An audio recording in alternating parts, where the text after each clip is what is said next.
Ok, alors bonjour à tous. Donc on va attaquer cette dernière partie du chapitre 13 sur la respiration. On va essayer de finir aujourd'hui. Et j'aimerais commencer d'abord par les quelques questions qui m'ont été posées. Pas beaucoup, mais bon, il y en a quelques-uns qui sont quand même lancés. N'hésitez pas, on est là pour ça, hein. C'est le but quand même de pouvoir prendre aussi vos questions. Alors la première question, donc c'est Noah qui la pose, qui dit: bonjour monsieur, il y a quelque chose que je n'ai pas compris au niveau des échanges gazeux des alvéoles et des cellules. Je n'arrive pas très bien à comprendre à quoi servent les alvéoles et quelles sont leurs fonctionnalités. Donc on va refaire un petit rappel, on en reparlera de façon aujourd'hui, hein, mais on va refaire un tout petit rappel sur cette question des alvéoles. Je vais peut-être la prendre directement ici. Donc pour faire simple, les alvéoles, c'est ces petits ronds ici. Donc ça, c'est une alvéole. Ce que j'ai fait ici en rouge, donc ça, ce serait une alvéole, donc un tout petit sac concrètement dans lequel il y a de l'air qui va rentrer. Donc ça se trouve tout au bout des bronchioles. Donc on a ces bronchioles qui sont ces tuyaux qui arrivent ici. Ces tuyaux arrivent dans une grappe d'alvéoles. Donc on a ici des centaines d'alvéoles au bout de chaque petite bronchiole. Et donc chaque petite alvéole, c'est un sac. Donc c'est un petit sac qui va se gonfler, se dégonfler avec l'air qui va venir depuis l'extérieur qu'on a respiré. Donc c'est des mini ballons, hein, chaque mini ballon ici, c'est une alvéole. Et puis on avait vu, si on prend l'autre page, on avait vu une alvéole séparément en zoomant. Donc ça, c'était ce qui se passait si on zoome sur un de ces petits sacs, un de ces petits ballons. On arrive sur cette situation-là. Donc ça, c'est une alvéole. Et le concept, c'est quoi? C'est qu'autour de chacune de ces alvéoles, donc de chacun de ces tout petits ballons, on va avoir un vaisseau sanguin qui va passer tout près pour pouvoir faire les échanges donc récupérer de l'oxygène enfin, mettre de l'oxygène dans le sang et récupérer du CO2 dans l'alvéole. Donc chaque alvéole ici, on en a je crois 700 millions dans les poumons, va faire ce rôle d'échange de gaz avec le sang qui passe tout près. Donc c'est ça une alvéole, je ne sais pas si ça répond à la question, j'espère. Et puis donc on avait vu ça aussi la dernière fois, que ensuite ce sang qui est ici rempli d'oxygène va se déplacer et va finir par arriver ici vers les cellules. Et en fait, le but, c'est quoi? C'est que toutes ces cellules-là puissent recevoir de l'oxygène depuis le sang et puissent évacuer du CO2 à chaque fois dans l'autre sens. D'accord? Donc, les cellules, c'est les cellules de tout le corps. Donc, c'est les milliards de cellules que tu as dans le corps qui vont toutes devoir recevoir du sang ici, à travers les vaisseaux sanguins. Et donc, c'est les alvéoles au début qui ont pu faire l'échange pour remettre du bon de l'oxygène dans le sang. D'accord? Donc, je ne sais pas si c'est assez clair. S'il y a encore des questions, n'hésitez pas. Parce que ça, il faut que ce soit très clair pour tout le monde. Donc, j'espère que ça répond un peu à la question qui a été posée. Deuxième question, c'est Emma donc qui pose pour la page 7. Que se passe-t-il si je souffle dans le tuyau? Alors, on va reprendre la page 7. Donc, c'est cette page-là. Donc, qu'est-ce qui se passe? Donc, elle pose la question, elle demande qu'est-ce qui se passe si on soufflait dans le tuyau, hein. Donc, si ici, on venait avec, effectivement, on s'amusait à venir souffler pour faire gonfler le ballon. Alors, effectivement, ça ferait aussi gonfler le ballon, hein. Donc, en théorie, si tu souffles ici, ça gonfle le ballon, mais dans la réalité, il n'y a personne qui souffle, sauf si tu fais du bouche à bouche, par exemple, hein. Donc, si tu as une personne qui est inanimée puis qui ne respire plus, quand tu vas faire du bouche à bouche, tu vas en fait souffler de l'air dans ses poumons à la personne pour les faire gonfler, en plus de faire un massage cardiaque, etc. Mais comme son muscle à la personne ne fonctionne plus pour tirer vers le bas, pour faire de l'espace pour gonfler le ballon, il faudra souffler dans sa bouche pour pouvoir faire gonfler ses poumons, pour pouvoir du coup qu'elle ait quand même de l'air qui soit dans ses poumons.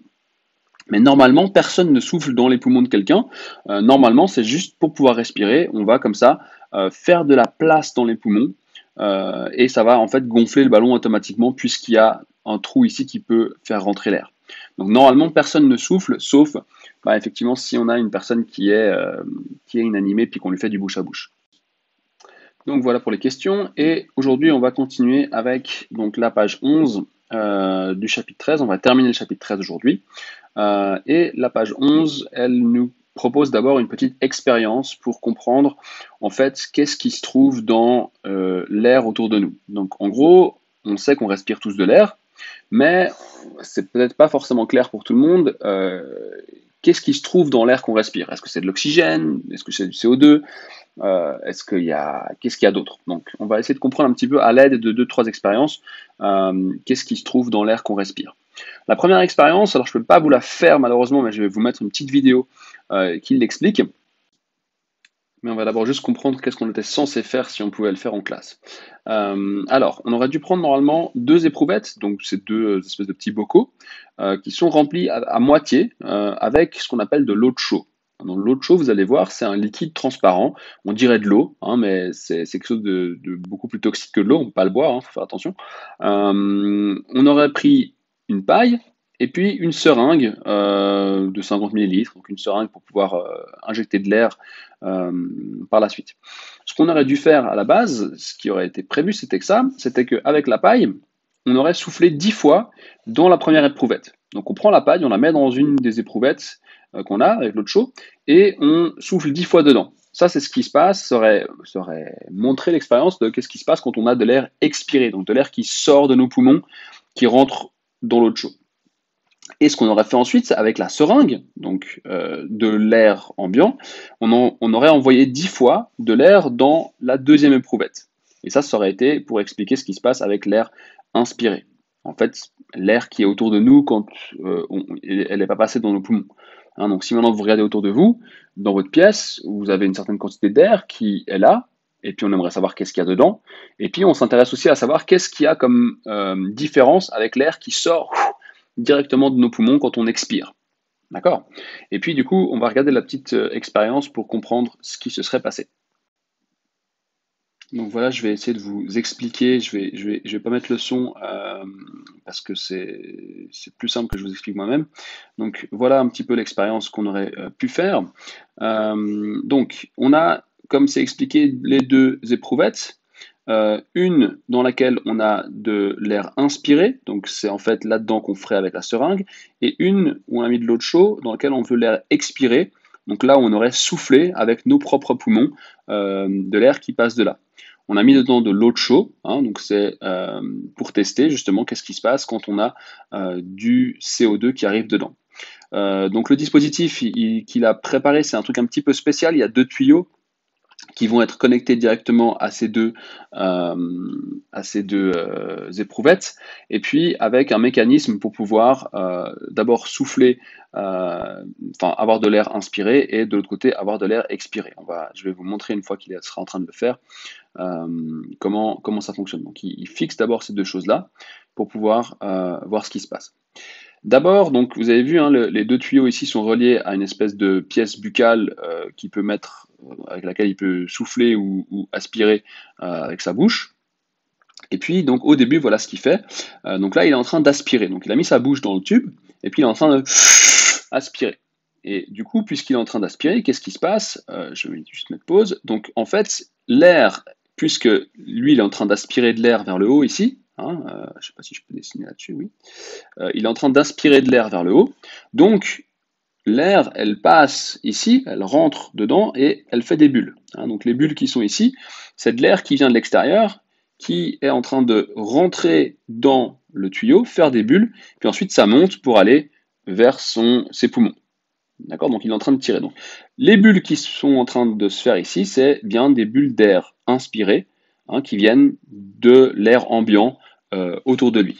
Ok? Donc ça, c'est la première partie. Donc je fasse tout ça qu'on puisse voir un peu la suite. Donc là, il fait des bulles. Et puis, donc voilà la suite. On voit que en ayant fait les bulles, l'eau de chaux ici en bas, elle est restée transparente. Il n'y a rien qui a changé. C'est la même couleur qu'au début. Vous ne pourriez pas dire qu'il y a quelque chose qui s'est passé. Maintenant, il va souffler dans le tube de l'autre côté. Donc quand il souffle, je vais juste mettre pause.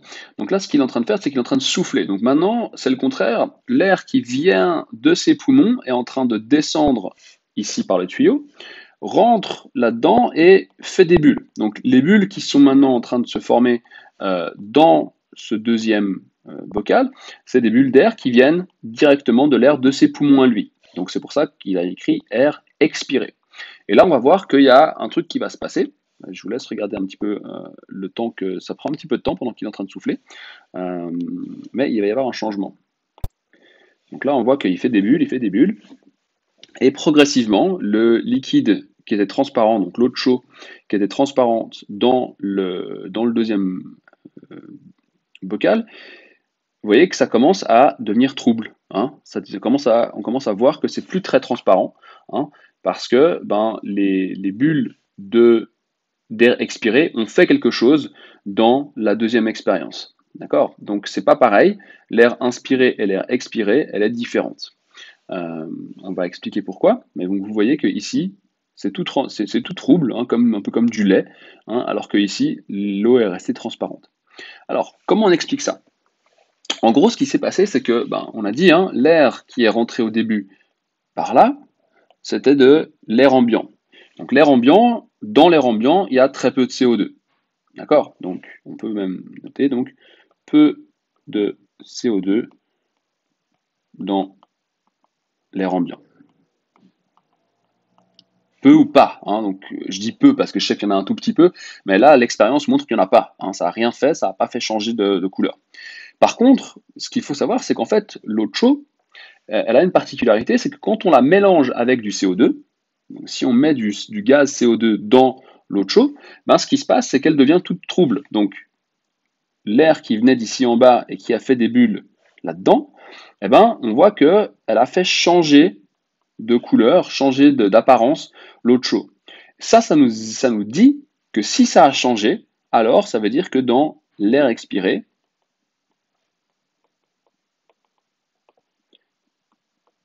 donc, contient du CO2. Donc l'air, une fois qu'il est passé dans nos poumons, une fois qu'il revient ici en haut depuis nos poumons, il a à l'intérieur du CO2 et ça fait comme ça changer de couleur le liquide, l'eau de chaud qui réagit en fait. D'accord? Donc c'est une expérience qui nous montre que même si on ne peut pas le montrer quand on regarde quelqu'un qui respire, cette expérience nous montre que oui, il y a une différence. Dans l'air qu'on inspire, donc l'air avant qu'elle rentre dans nos poumons, elle n'a pas de CO2 dedans, ou en tout cas très très peu. Et l'air qu'on expire, qui sort de nos poumons, elle contient du CO2, puisque ça fait réagir, ça fait changer de couleur l'eau de chaud qui est ici dans l'expérience. D'accord? Donc voilà, ça c'est la première expérience qu'on a pu montrer. Donc avec tout ça, on peut écrire 2-3 choses sur l'expérience qui s'est passée. Et donc, dans ton classeur, ce que tu peux noter, c'est ça, c'est l'eau de chaud dans laquelle on a soufflé avec la paille s'est troublée et apparaît blanchâtre. On a vu que c'était un peu blanchâtre, opaque. Au contraire, l'eau de chaud dans laquelle on a envoyé de l'air avec la seringue est restée transparente. D'accord? Donc ça, c'est le constat de l'expérience. Pour l'instant, on n'a pas expliqué ce qui s'est passé là-dedans. On explique juste qu'est-ce qu'on a vu. Donc ça, je te laisse mettre pause et tu peux l'écrire dans ton classeur. Ensuite, représente le schéma par le résultat par un schéma. Donc ça, tu peux faire, si tu veux, le schéma avec les deux petits béchers et puis les tuyaux. C'est pas très important. Si tu as compris l'expérience, tu pourras toujours la revoir.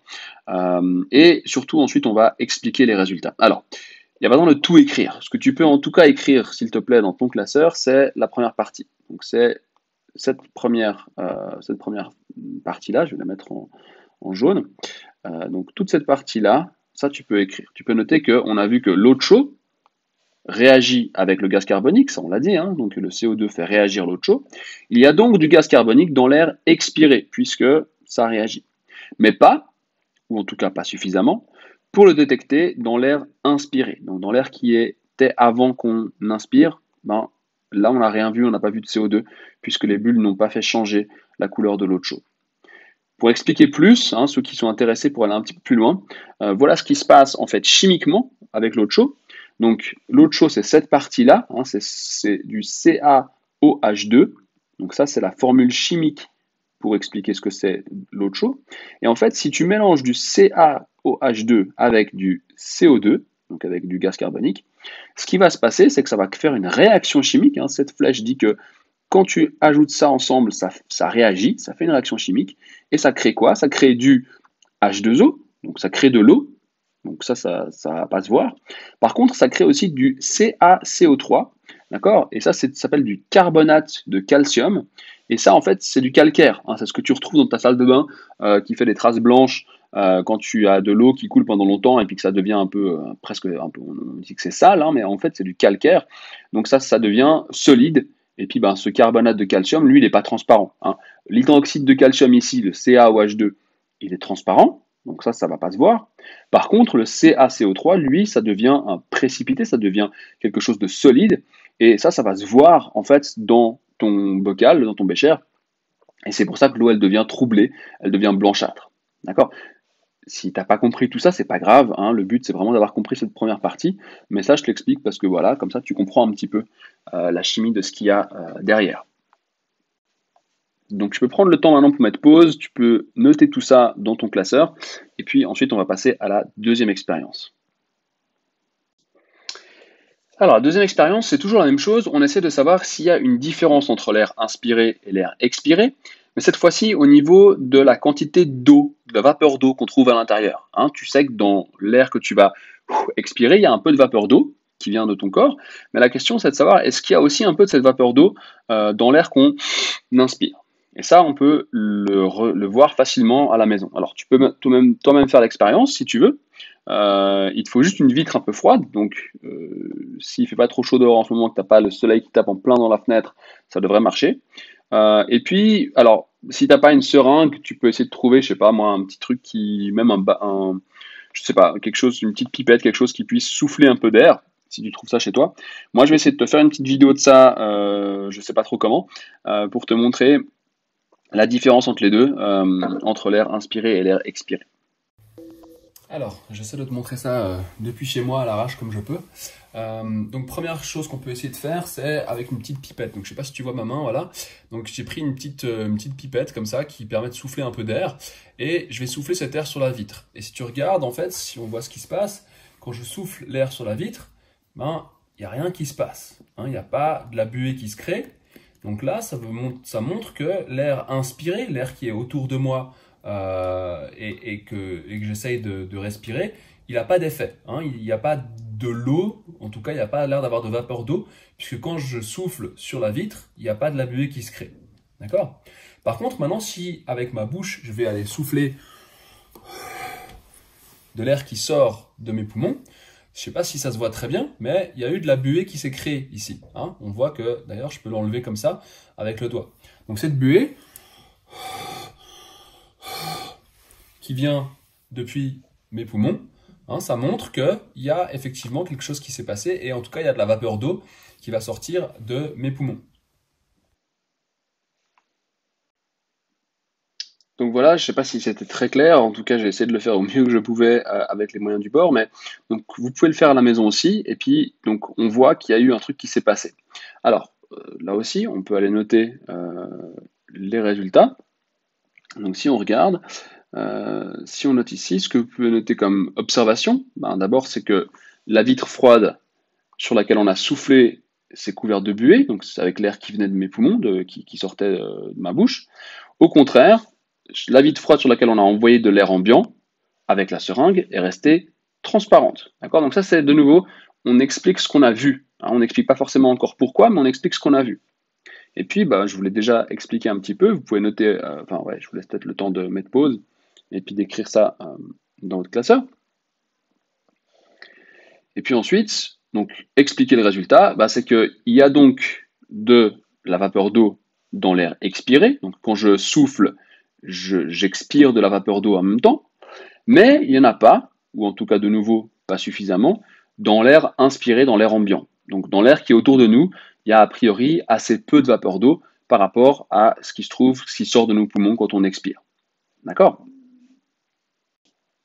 Donc ça nous amène à la page 13 avec donc ce tableau et cette réflexion entre ce qui se passe concrètement entre l'air inspiré et l'air expiré. Donc on te dit air inspiré et air expiré, quelles sont les quantités de gaz que tu respires?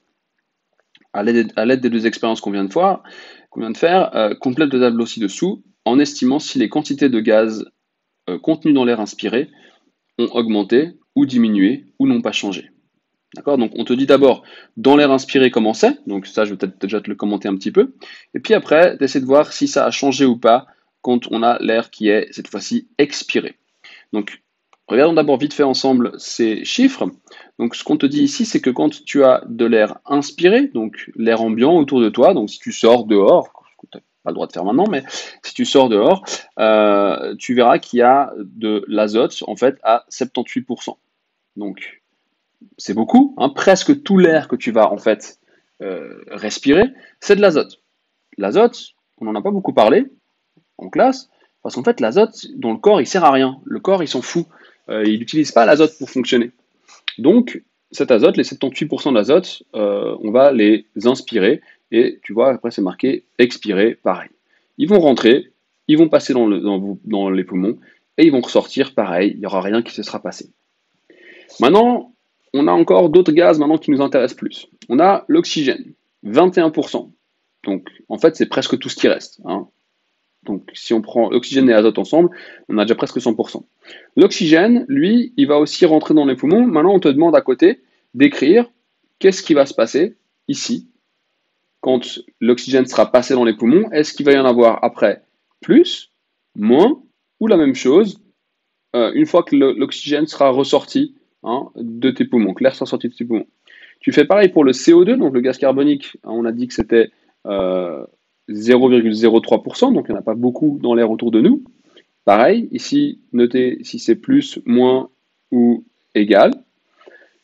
La vapeur d'eau, on en a environ 0,04% dans l'air qu'on inspire. Est-ce que c'est plus ou moins dans l'air qu'on expire? Et il y a encore d'autres gaz, hein, il y a une petite quantité de quelques autres gaz qui traînent, et là aussi savoir qu'est-ce qui se passe après qu'on ait expiré l'air. Donc remplir cette colonne-là avec des plus, des moins, des égales, en ayant, si possible, bien compris ce qu'on vient de faire dans l'expérience. Je te laisse 2 minutes pour faire ça, tu mets pause, et puis après, on va corriger ensemble. Donc, si tu as bien suivi ce qu'on a raconté avant, normalement, tu as dû mettre les bonnes réponses, c'est-à-dire l'oxygène, une fois qu'il est passé dans les poumons, il va y en avoir moins. À la sortie, l'oxygène dans les poumons il a été utilisé, donc une fois que l'air va ressortir, il y aura moins d'oxygène qu'au début. On verra après quelle quantité. Le CO2, par contre, il y en a plus. On s'est débarrassé du CO2, donc il y en avait très peu dans l'air ambiant à la base, mais on en a maintenant plus puisque le corps s'est débarrassé du CO2 qu'il n'avait plus envie d'avoir dans le corps. La vapeur d'eau, il y en avait très peu, il va y en avoir plus quand on va expirer. Je vous ai fait la démo avant sur la vitre. Et les autres gaz, ils vont rester égaux. Donc les autres gaz, de nouveau, s'ils ne sont pas utilisés dans le corps, ils vont rentrer et ensuite ressortir avec la même quantité qu'à l'entrée. On vous met une petite attention ici que ces valeurs, c'est l'air au niveau de la mer. Hein, donc vous imaginez bien que si vous montez au sommet de l'Himalaya, il y aura beaucoup moins d'oxygène disponible que 21%, d'accord?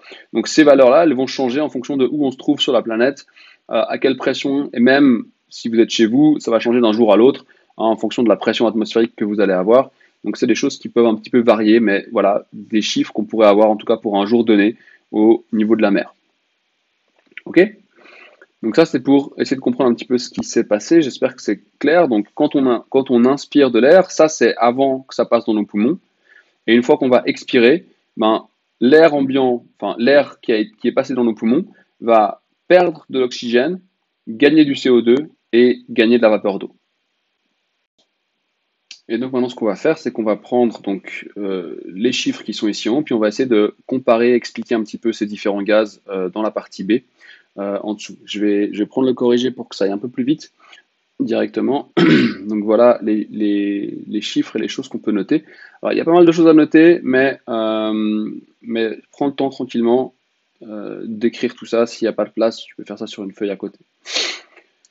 Alors, on te dit, première chose, l'air inspiré, donc l'air ambiant, contient principalement de l'azote. C'est ce qu'on a dit avant. Hein. Donc il y a principalement de l'azote et en deuxième, c'est l'oxygène qui est présent. Donc il y a environ 4/5 d'azote et 1/5 d'oxygène, à peu près. Hein, d'accord? Donc environ 20% d'oxygène dans l'air qu'on va respirer et 80% d'azote. Le gaz carbonique et la vapeur d'eau sont en très faible quantité dans l'air inspiré, donc dans l'air ambiant.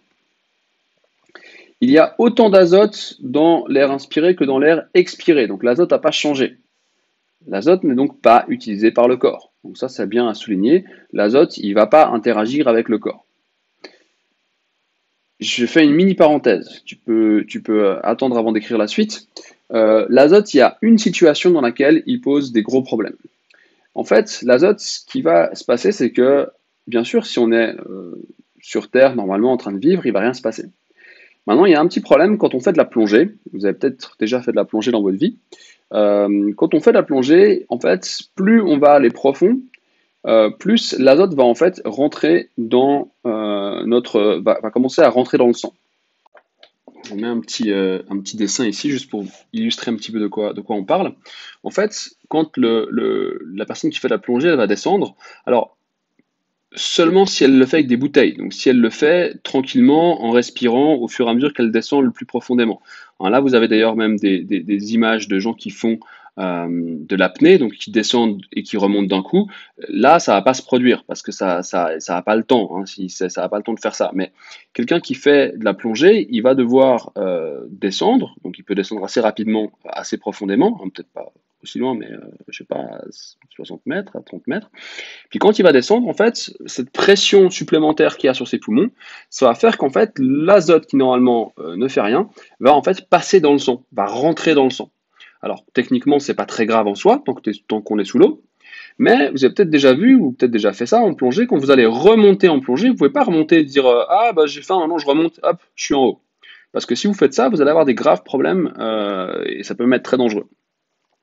En fait, ce qu'on fait, c'est qu'on peut descendre assez rapidement, mais quand on remonte, on doit faire des paliers. Donc la personne qui a plongé à 50 mètres, elle va devoir s'arrêter plusieurs minutes à 40 mètres, à 30 mètres, à 25 mètres, à 20 mètres, etc. Elle va devoir faire des stops tout au long de sa montée, pendant plusieurs minutes à chaque fois, pour une raison simple, c'est qu'en fait, il faut laisser ressortir l'azote du système sanguin. En fait, l'azote, il est, à cause qu'on a appuyé, à cause de la profondeur, il est rentré dans la circulation sanguine. Et puis, du coup, il faut laisser du temps pour qu'il ressorte. Parce que sinon, si on remonte d'un coup, en fait, quand on arrive à la surface, ben, l'azote qui était devenu liquide, enfin, qui était sous pression, donc il était devenu liquide, ben, il va redevenir gazeux. Et on aura des bulles d'azote dans le sang. Et ça, c'est super dangereux. D'accord? Donc, enfin, on peut en mourir. Donc voilà, en gros, l'azote, oui, effectivement, selon le schéma, c'est juste. Il n'y a effectivement rien qui va se passer. L'azote, il va pas être utilisé par le corps, mais faites attention, en plongée, on peut avoir ce petit souci, enfin ce souci assez important d'ailleurs avec l'azote dans cette situation-là. Ensuite, on vous dit qu'il y a de l'oxygène dans l'air qui est expiré, ça c'est intéressant, parce que des fois je pense qu'on n'y pense pas, hein, donc ça c'est peut-être à bien souligner. Il y a de l'oxygène quand j'expire. Hein, environ 4/5 de ce qui a été inspiré. Donc, à chaque inspiration, j'arrive en fait à utiliser seulement 1/5 de l'oxygène qui rentre dans mon corps. Je ne peux pas tout utiliser en une fois. Donc, si je pouvais reprendre l'air que j'expire, par exemple dans un sac plastique, ben, techniquement, je pourrais la respirer, cette air, en tout cas 4-5 fois de plus, et il y aurait encore de l'oxygène dedans. Alors, il n'y en aurait pas 10 fois, donc il faut faire attention, hein, c'est pas infini, mais voilà, on n'utilise pas tout d'un coup. Donc la quantité d'oxygène est plus faible dans l'air expiré que dans l'air inspiré, ça on a compris, hein, quand on va, il y aura moins d'oxygène, mais cette baisse correspond environ aux quantités supplémentaires de gaz carbonique et de vapeur d'eau apparue dans l'air expiré, pardon.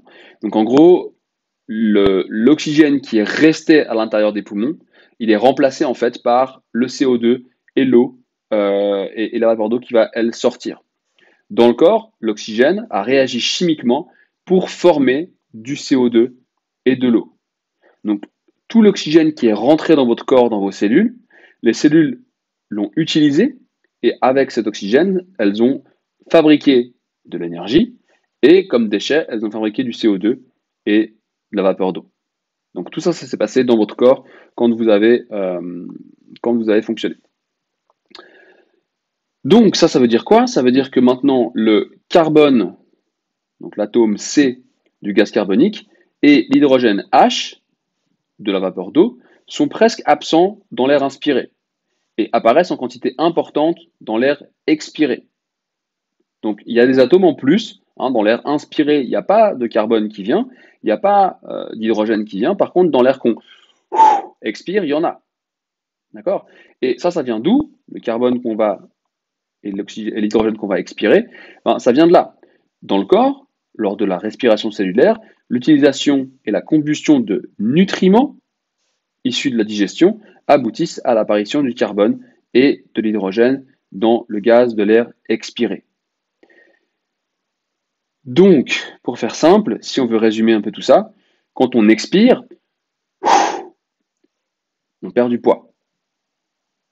On perd des atomes de carbone, on perd des atomes d'hydrogène, et donc, si on fait rien d'autre que juste respirer, qu'on ne bouge pas, que rien d'autre se passe, on va quand même perdre du poids pendant la nuit, par exemple. Donc, si vous aviez une balance très précise au moment où vous vous couchez et que au moment où vous vous levez, plusieurs heures après, vous vous pesez avec cette même balance très précise, si vous n'avez pas été aux toilettes entre deux, eh ben, vous aurez perdu du poids. Et ce poids, il sera perdu parce que vous avez expiré des atomes de carbone et d'hydrogène. D'accord? Alors, je ne sais pas si c'est très clair, mais en gros, voilà, pour faire simple, donc peut-être, je retourne juste en dessus sur le schéma. Donc pour faire simple, en gros, on avait donc ces 78% d'azote, ils n'ont pas changé après l'expiration. On avait 21% d'oxygène, on se retrouve environ avec 15% dans l'air expiré. On avait presque zéro de CO2, on se retrouve maintenant avec 5% de gaz carbonique et on a environ 1% de vapeur d'eau. D'accord? Alors qu'avant, on n'en avait pas du tout. Donc, voilà un petit peu ce qui se passe quand on inspire, quand on expire. Il y a ici l'oxygène qui va diminuer, plus de gaz carbonique et plus de vapeur d'eau dans l'air une fois qu'on aura expiré, sorti de notre corps. Okay?